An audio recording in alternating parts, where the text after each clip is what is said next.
Hello parents, summer ஆரம்பிச்சிருச்சு. வெயில் ரொம்ப அதிகமாக இருக்குது. இந்த சம்மரில் உங்கள் குழந்தையோட ஸ்கின்னை ப்ரொடெக்ட் பண்ணுறதுக்கு நீங்கள் கண்டிப்பாக யூஸ் பண்ண வேண்டிய ஒரு விஷயம் சன்ஸ்க்ரீன். இந்த வீடியோவில் சன்ஸ்க்ரீன் அப்ளிகேஷன் ரிலேட்டடான எல்லா இன்ஃபர்மேஷனும் சொல்ல போகிறேன். வீடியோ கடைசி வரைக்கும் பாருங்கள். ஃபஸ்ட்டு ஏன் சன்ஸ்க்ரீன் யூஸ் பண்ணணும்? குழந்தைங்களோட ஸ்கின் பார்த்திங்கன்னா ரொம்ப மெலிசாக இருக்கும், ரொம்ப டெலிகேட்டாக இருக்கும், சென்சிட்டிவாக இருக்கும். ஸோ நீங்கள் வெளியில் ரொம்ப நேரம் அவங்க சன் எக்ஸ்போஷர் இருக்கும்போது சூரிய ஒளியில் இருக்கிற புற ஊதா கதிர்கள்னால அவங்களுடைய ஸ்கின் டேமேஜ் ஆகும். ஸ்கின்னில் ரேஷஸ் வரும். ஸ்கின்னோட அந்த பேரியர் அஃபெக்ட் ஆகும்போது ஸ்கின் இன்ஃபெக்ஷன்ஸ் வரதுக்கு அது ஒரு ரிஸ்க்காக இருக்கும். அடுத்ததாக எந்த வயசுலேருந்து சன்ஸ்க்ரீன் யூஸ் பண்ணலாம்? ஃபஸ்ட்டு 3 மந்த்ஸ் வரைக்கும் பெட்டர் அவாய்ட் பண்ணுங்கள். இன்னும் சொல்ல போனால் ஃபஸ்ட்டு 3 மந்த்ஸ் வரைக்கும் குழந்தைங்கள வெளியில் கூட்டு போகாமல் இருக்கிறதே நல்லது தான். 3 மந்த்ஸுக்கு அப்புறமா நீங்கள் தாராளமாக உங்கள் குழந்தைக்கு சன்ஸ்க்ரீன் யூஸ் பண்ணலாம். அடுத்ததாக எந்த மாதிரி சன்ஸ்க்ரீன் வாங்கணும்? சன்ஸ்க்ரீன் வாங்கும்போது 2 விஷயம் நோட் பண்ணிக்கோங்க. ஒன்று SPF, அது 30+க்கு மேலே இருக்கணும். அடுத்தது PA, அது 2+க்கு அதிகமாக இருக்கணும்.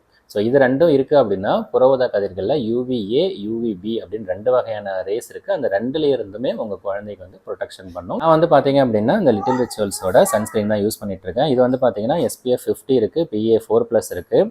அது மட்டும் இல்லாமல் இது ஸ்கின் ஃப்ரெண்ட்லி. pH பார்த்தீங்கன்னா 5.5 இருக்கும். ஸோ நல்லாயிருக்கு, ட்ரை பண்ணி பாருங்கள். அடுத்ததாக எப்படி அப்ளை பண்ணணும்னு சொல்கிறேன். வெளியில் போகிறதுக்கு 30 மினிட்ஸ் முன்னாடியே நீங்கள் அப்ளை பண்ணணும். ஸோ கொஞ்சமாக சன்ஸ்க்ரீன் கையில் எடுத்துக்கோங்க.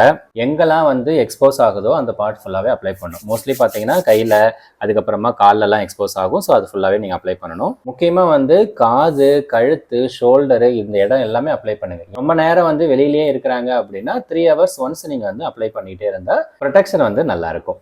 நிறைய பேத்துக்கு அந்த காலத்தில் என்ன சன்ஸ்கிரீன் நான் யூஸ் பண்ண இப்போ மட்டும் என்ன புதுசாக இருக்குது அப்படின்னு சொல்லி டவுட் வரலாம். அப்போ மாதிரி இப்போ இல்லைங்க. கிளைமேட் சேஞ்சஸ் ரொம்ப மோசமாக இருக்குது. முன்ன இருந்ததை விட இப்போ வெயில் அதிகமாக இருக்குது. ஓசோன் லேயர் டேமேஜ் ஆனதுனால அந்த யூவி ரேஸோட தாக்கம் அதிகமாக இருக்குது. இப்போலாம் பார்த்தீங்கன்னா சம்மர் டைமில் ஸ்கின் ரிலேட்டட் கண்டிஷன்ஸ்னால நிறைய பேஷண்ட்ஸு ஓபிக்கு வராங்க. அதனால் நீங்கள் வெளியில் போகிறீங்க, முக்கியமாக உச்சி வெயில் டைம்லாம் வெளியில் போகிறீங்கன்னா சன்ஸ்க்ரீன் அப்ளை பண்ணிட்டு போகிறது தான் நல்லது. கடைசியாக ஒரு விஷயம், இந்த சம்மரில் உங்கள் குழந்தைங்கள எப்படி பார்த்துக்கணும், summer care tips and tricks நான் இன்ஸ்டாகிராம் லைவில் உங்களுக்கு சொல்லித்தரலான்னு இருக்கேன். அதுக்கு நீங்கள் ஒரு விஷயம் பண்ணணும். கமெண்ட்டில் சம்மர் டிப்ஸ் அப்படின்னு கமெண்ட் பண்ணுங்கள். நிறைய கமெண்ட்ஸ் வந்துச்சுன்னா கூடிய சீக்கிரமே நான் லைவ் வரேன்.